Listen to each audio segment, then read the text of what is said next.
Yadadri thermal plant భూములు కోల్పోయిన వారికి ఉద్యోగాలు ఇచ్చే కార్యక్రమానికి చీఫ్ గెస్ట్గా విచ్చేసిన గౌరవనీయులు డిప్యూటీ సీఎం భట్టి గారు, వేదికపై ఉన్న స్థానిక శాసనసభ్యులు లక్ష్మారెడ్డి గారు, ఎమ్మెల్సీ శంకర్ నాయక్ గారు, ప్రిన్సిపల్ సెక్రటరీ నవీన్ మిట్టల్ గారు, హరీష్ గారు, అలాగే మా కలెక్టర్ ఇలా గారు, అమిత్ గారు, ఇంకా వేదికపై ఉన్న డైరెక్టర్స్ అందరికీ ఈరోజు మీరు మీ ఫోర్ ఫాదర్స్కి వచ్చిన ల్యాండ్స్ కూడా ఒక ప్లాంట్ కోసం ఒక మంచి కార్యక్రమం ఇచ్చి త్యాగం చేసి చెప్పిన మాట ప్రకారం మీ అందరికీ దాదాపు 500 మందికి జాబులు ఇచ్చే కార్యక్రమంలో ఈరోజు ఆర్డర్స్ తీసుకుంటూ మీ అందరు కూడా శుభాకాంక్షలు తెలియజేసుకుంటూ, దీంట్లో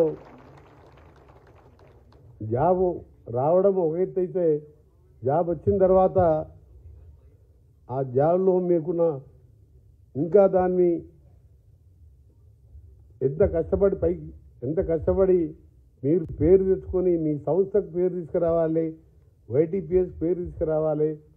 మీ త్యాగాలు మీ ల్యాండ్స్ పోయినా సరే మీకు ఉద్యోగం ఇచ్చినామంటే ఉట్టిగానే ఇవ్వలేదు, కానీ జాబ్ వచ్చిందా అని చెప్పి 10 to 5 జాబ్కే పరిమితం కాకుండా ఈరోజు సూపర్ క్రిటికల్ టెక్నాలజీతో నిర్మించిన ఈ ప్లాంట్ పొల్యూషన్ ఫ్రీగా ఎప్పటికప్పుడు మీరు జాబ్ వచ్చిందంటే మీరు నేర్చుకోవడం చదువుకోవడం బంద్ చేయొద్దు. మీకు ఇంకా కూడా దాని మీద డెప్త్గా చదువుతుంటూ ఈ ప్లాంట్లో చుట్టుపక్కల మిర్యాడలు కూడా దామరచర్ల, నేరడిచెర్ల కానీ తండాలు కానీ పొల్యూషన్ పెరగకుండా టెక్నాలజీ ఏదైనా సరే మనం రాను పొల్యూషన్ పెరిగే అవకాశాలు ఉంటుంది. కాబట్టి మీరందరూ కూడా కష్టపడి పైకి రావాలని, ఆ ప్రాంతాన్ని అభివృద్ధి చేసే విధంగా 4000 మెగావాట్లలో ఈరోజు దేశంలో నిర్మిస్తున్న 29,000 మెగావాట్ల థర్మల్ ప్లాంట్లలో పెద్దది ప్లాంట్ మన ప్లాంటే.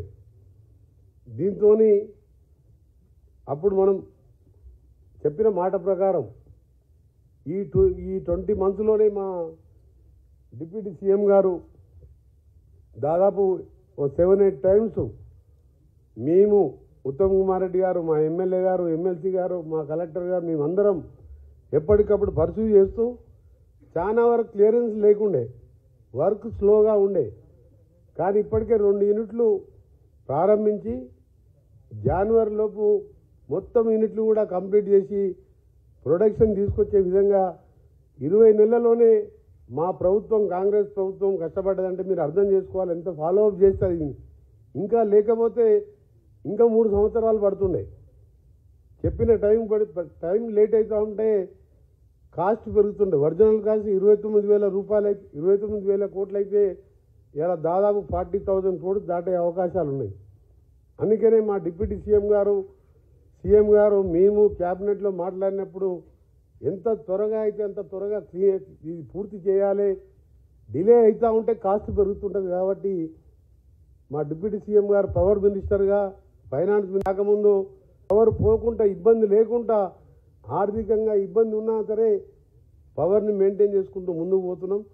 తప్పకుండా ఏ స్టేట్ అయినా సరే అది డెవలప్ కావాలన్నా, ప్రజలకు మంచి సేవలు అందియాలన్నా ఉద్యోగుల చేతుల్లో ఉంటుంది. కాబట్టి మా ప్రభుత్వం నిర్ణయాలు తీసుకొని క్యాబినెట్లో ఖాళీలన్నీ భర్తీ చేసుకుంటూ 60,000 ఉద్యోగాలు ఫిలప్ చేయడం జరిగింది. కొందరు మాట్లాడతారు ప్రతిపక్షాలు, మేమంతా రెడీ చేసినాం, మీరు వచ్చి ఆర్డర్లు ఇస్తున్నారు అంటే, ఆర్డర్లు ఇస్తున్నప్పుడు మేము ప్రతిపక్షంగా ఉండి ఆపినామా ఇవ్వద్దని? కోర్టులో ఎన్నో సమస్యలు ఉంటే మీరు అడ్వకేట్ కూడా పెట్టకపోతే మా ముఖ్యమంత్రి గారు, మా మంత్రివర్గం కూర్చొని కోర్టులో ఒక్కొక్కటి సాల్వ్ చేస్తూ 60,000 ఉద్యోగాలు ఫిలప్ చేసి అందరూ కూడా ఇవాళ జాబ్ చేస్తున్నారు.